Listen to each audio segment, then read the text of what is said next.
JT Crowley is Talking Books. On this show, you'll hear from emerging talent and seasoned veterans from around the world. Hello, I'm JT Crowley. I'm the host of Talking Book Show on Web Talk Radio. And today I am extremely delighted to welcome on my show a very young lady from Hot Springs, Arkansas in the United States of America. Her name is Pam Henry Smith, and she's joining me today to talk about her book, Meet Mack. What's it about? Well, I know what it's about, but the best person to ask is the author herself. So I'm going to ask Pam to come and join me on the show to tell us a little bit about herself and this book. So, Pam, would you care to come and join me on the show? Hey, John. It's a huge delight to have you on the show, and I've thoroughly enjoyed our little chit-chats that we've had, off screen over the last few days, and also, having a look at your book. So just so that the audience, Pam, can get a feel for who you are and what this is about, would you care to tell them who you are and who's this book for? My book is, I'm Pam Henry Smith, but my book is Meet Mack. And I really got the inspiration to do it from my grandparents and my students at school. I taught fourth grade for 32 years. Well, fourth and fifth and several other grades. But I did literacy, and I was literacy a writer. And as I was writing books and teaching them how to write stories, I decided to write one with them. So each year I would do that. So do you like writing stories? Well, this is my first one to get published, but I'm intending to do more. I wrote one per year with my students. So this is the first one that I got published. So I do want to continue. Okay. Now, Pam, let's have a look at this book of yours. It's a book about yourself, your sister, your grandparents, and of course, Mack, the parrot. And when we look at the first page of the book, here we have some grandparents and two girls sitting on a settee and in a park. That's what we call them over here. I think in the United States, you might call them adventure play areas. So would you care to tell the listeners, the audience, what's going on in this scene here? Well, my parents were divorced. So every time I was with my dad, I was with Grammy and Daddy Guy. And when I was with my mother, I was with Mama, Betty, and Pop. But I've got the scene of the top picture would be with my grandparents, Mom, Grammy and Daddy Guy. And the bottom picture portrays me and Paula with Daddy Guy, with Mama, Betty, and Pop. And I decided when I was writing stories, it was always easier to teach kids to use real life experiences. And so my grandfather swung us on the swings. In fact, he swung us so high we jumped over the swing one time. We did. It's great, when you've got, your grandparents. It's wonderful because this is the scene, everybody. It's Pam and her sister Paula here, and it's her grandparents. And this is grandchildren and grandparents' time, something which is very, very dear both to Pam and it was to her former grandparents. And this is what the book is about. It's about a relationship between grandparents and grandchildren and how a pet can bind them together. This is what it's about. I'm right, aren't I, Pam? Yes, you are. So, as I said, I surmise that now I think you had other pets around at the time. So why Mack, the Amazonian parrot? Why did you choose to put him as the main character in your book? Because he was a character. He was a character in himself. I mean, he brought us joy, frustration, and amusement and I knew kids would love to hear about it. He did some funny things all throughout. Now, of course, these Amazon parrots, they can live for about 40 odd years, can't they? Yes, I can. Mac lived to be about 60. Did he? Yes. Wow. So he was an old parrot when he passed on. Um, and when you look at, page 2 in the book, everybody, here we've got Mac in the cage. Now, are you going to show us the picture? Because I think you believed you've got the original illustrations with you, haven't you, Pam? Well, I've got the book here. I've got the book here. Where's Mac? Right there. There he is, everyone. Have a look at Meet Mac. There's Mac. And what a wonderful illustration. And of course, this is what the story is about, everybody. That wonderful Amazonian parrot.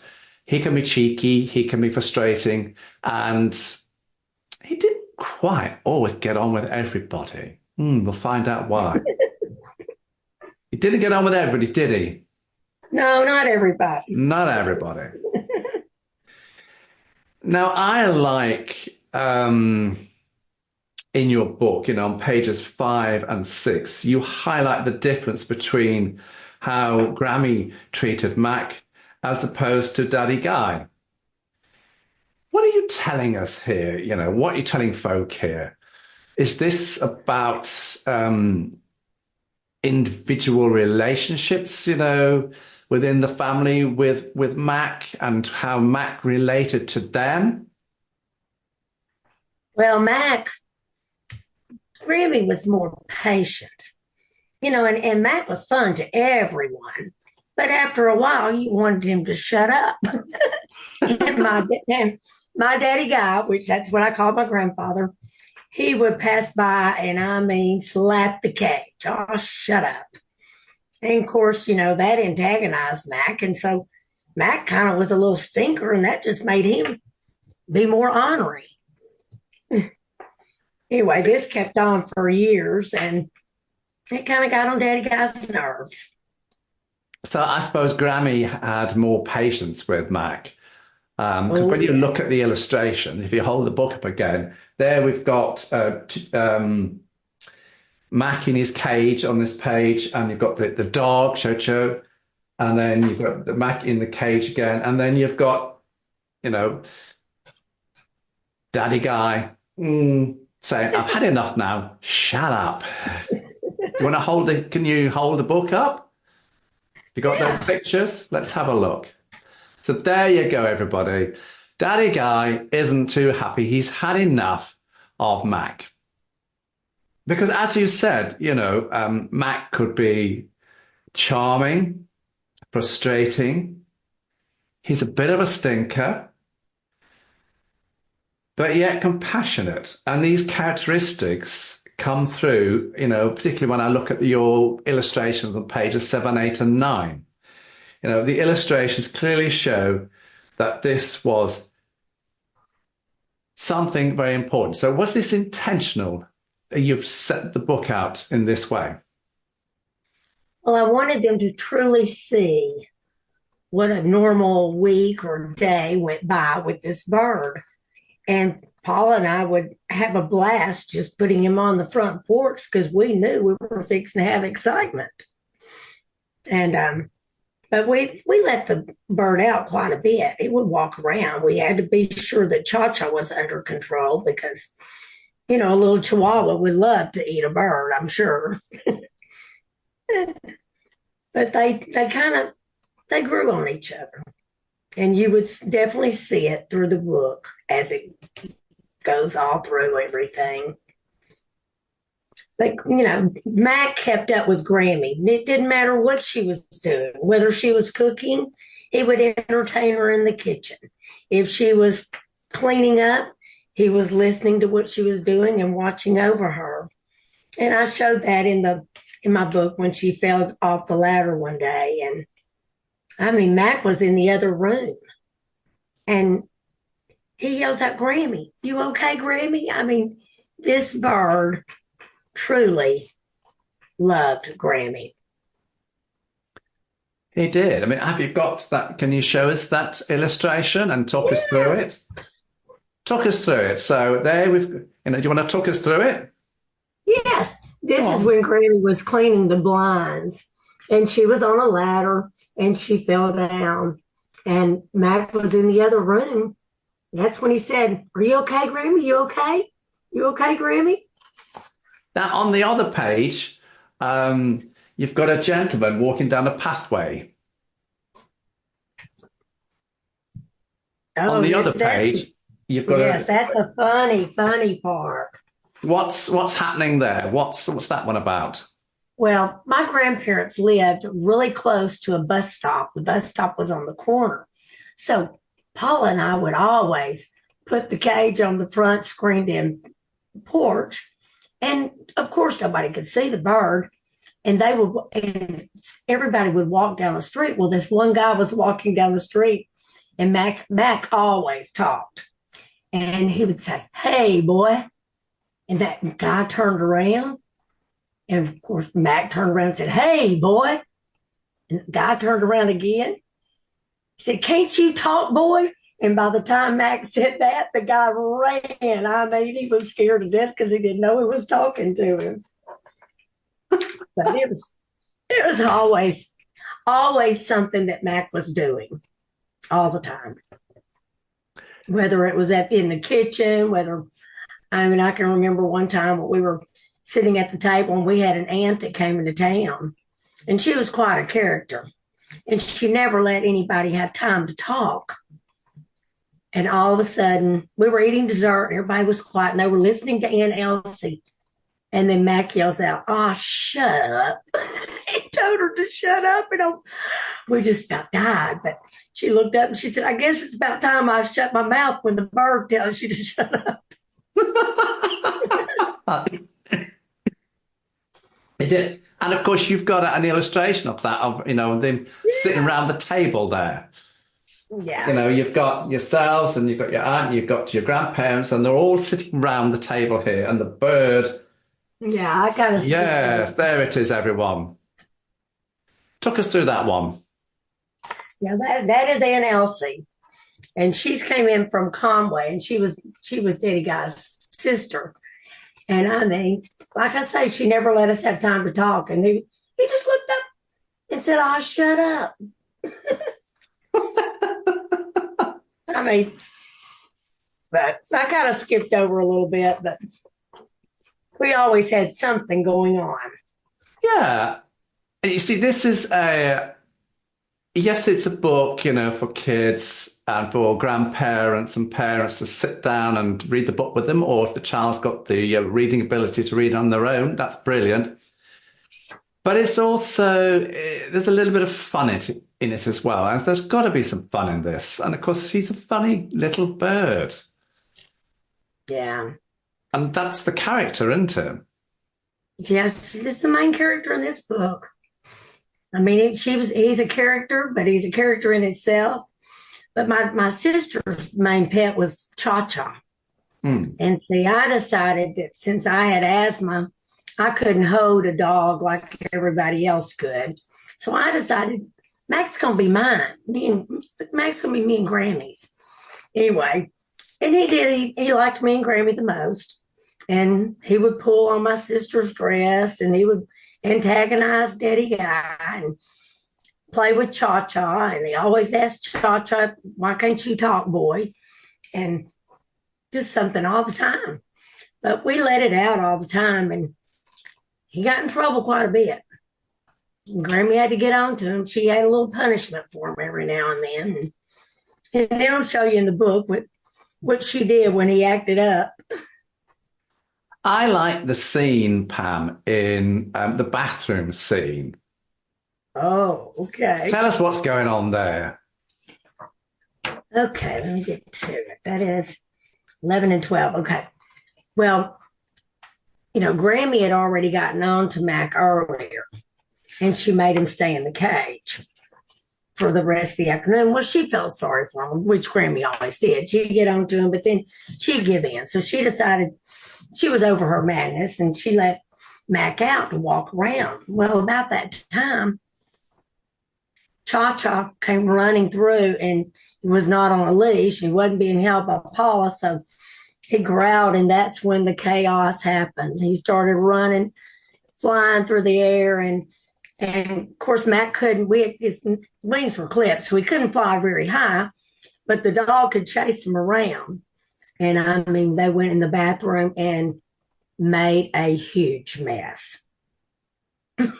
and that's on page 11 and 12. I mean, broke things, and anyway, every time Matt got in trouble, what happened to him?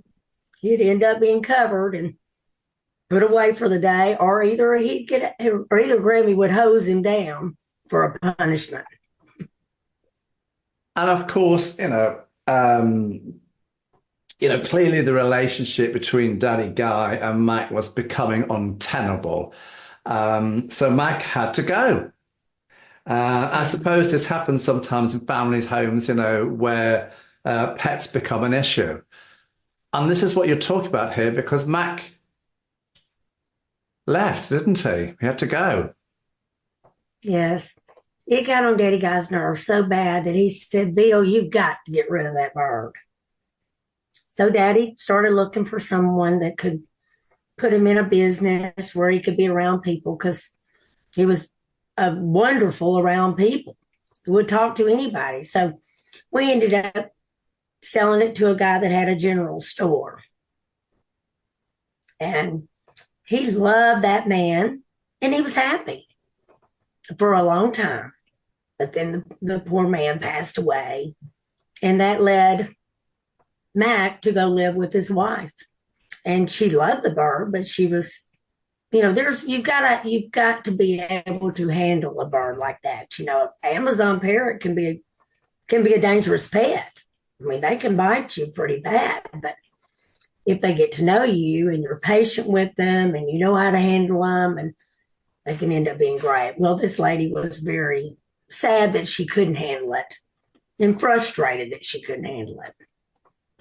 So tell us how you got Mack back into your life. Well, I was actually at the bank. I was standing in line, and I was at Simmons Bank in Pine Bluff. And I was standing behind a lady, and she was complaining about a bird that she just had to get rid of. And I asked her what kind of bird it was, and she said an Amazon parrot. And I said, well, I used to have an Amazon parrot. And I said, what's the bird's name? And she said, Mack. And I was just like in shock. So I listened to her and everything, and she said she wanted to get rid of it. And I said, and I let her know that my grandmother was the original owner of the bird. And anyway, I called my dad. I said, you got to get with me. And so we got the lady's address and went to her house and relieved her of the bird. But it was a shock when I saw him. But I would surmise that you were delighted to see him back, because he was your parrot, wasn't he? Yes. And he was just so outspoken. But I was very shocked when I saw it, because she kept him covered up quite a bit. And, when you keep Amazon parrots covered up, they sometimes get very depressed. And then they don't talk. And, they're just very unhappy. And that's where Mack was. He was in a dark place. He didn't have his surroundings that he was used to. And it was very sad. And my daddy instantly, we all had a change of attitude, as far as getting the bird back. We all wanted to save the bird. So you've already hinted at this. So you've written this book. Have you got any more stories, coming down the line that you're going to put into books? Because You taught for 32 years. You've got your grandchildren. You've got three children of your own. And having chatted to you, off screen, I get the impression that this is a new venture, a new life for you. So, are you going to write any more books? And what sort of characters are you going to put in those books? Oh, I've got several that I'm thinking about getting serious with it. I had class pets. I had a gerbil that got lost in the school. When the kids named the gerbil Stewart, of course, it got lost in the school, and oh, it was lost in the school for about 2 or 3 weeks, and it went throughout the school. We knew the gerbil was still alive because we could see remains. It went to the library. It chewed on the books. It ate through a rice bag in the cafeteria. And I've just got several different episodes that it's going to be very similar to this story, but it's going to be in my classroom. And then I've got another story that I wrote about my runaway horse. My dad, had a horse, and we went horseback riding all the time. When we rode bareback, we would ride from the country into town. Well, he had told me not to ride into town that day, and unfortunately, I didn't mind him. And I rode my horse into town. And of course, we went down Cherry Street, and all the kids hung out on Cherry Street. And that was an ordeal. My horse got loose, and it's another exciting tale. And then I've got another story about my birds getting loose. Of course, I let the kids take care of the birds. So I'm going to be very honest. It was the students' fault that the bird cage was left open. But it was also very exciting the next morning when the kids all got there and both birds were flying around the room. So that's another story that I've got. And then I wrote a story on my other grandmother. So I've got several. See, when I was teaching writing, we spent like a month doing it. We didn't do it every day, all day, but we had special times when we would get out our book and really get serious on them. And so I always thought that teaching kids to write, you needed to model along the way. And anyway, I did. I modeled and wrote a book while they were writing their book. And that's what I intend to do. And I'm going to take those same books that I have in paper form, which is nothing fancy like a book, but in paper form, and turn around and I changed it up. We just did it handwritten. It was just strictly elementary. But I do have some books, and that's where I'm going to start. Now, I think, that paper version there, I think you need to take great care of that, because when you're this, and that's signed, that's the original copy before it went into publication. That's going to be worth an awful lot of money. Let's keep our fingers crossed for you. Yeah, let's keep our fingers crossed. Absolutely. That'd be awesome.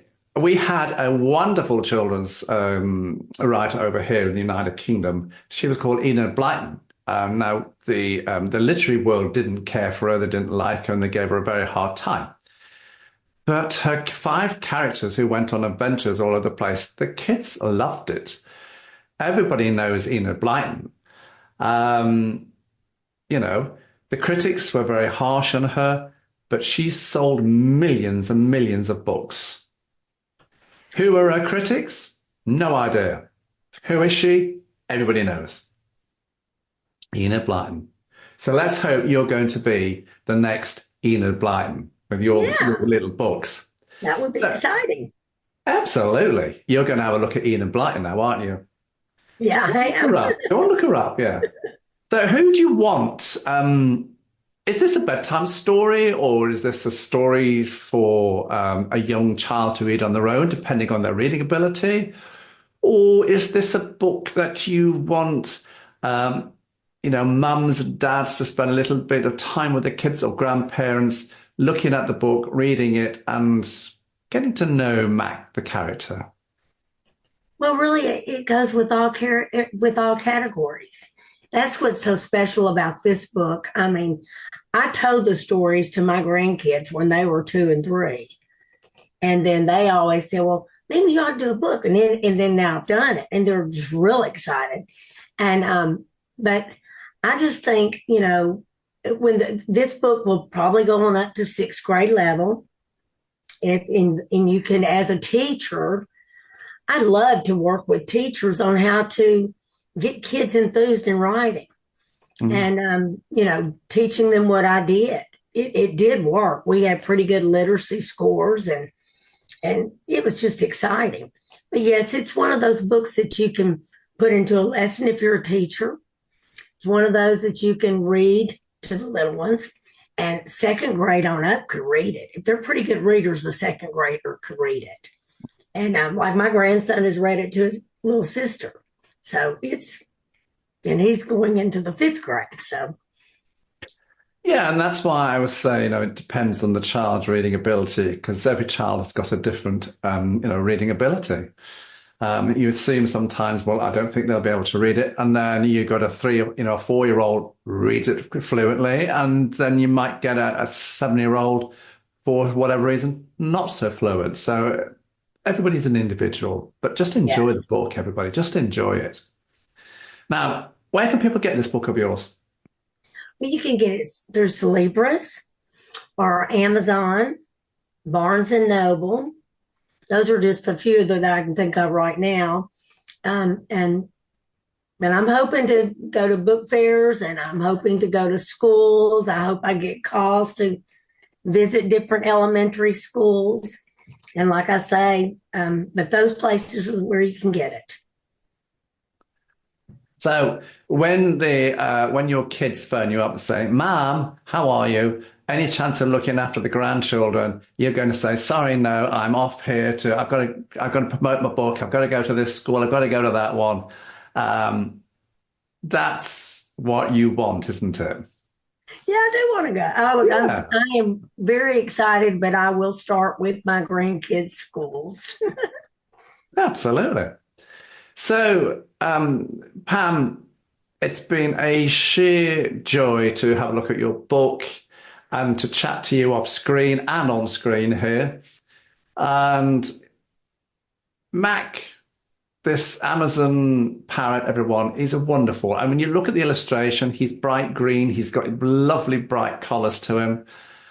But you've got to bear in mind that these birds, they can live a long time. It says Mack lived till he was in his 60s. And they need loving, they need caring for, and they need properly looking after.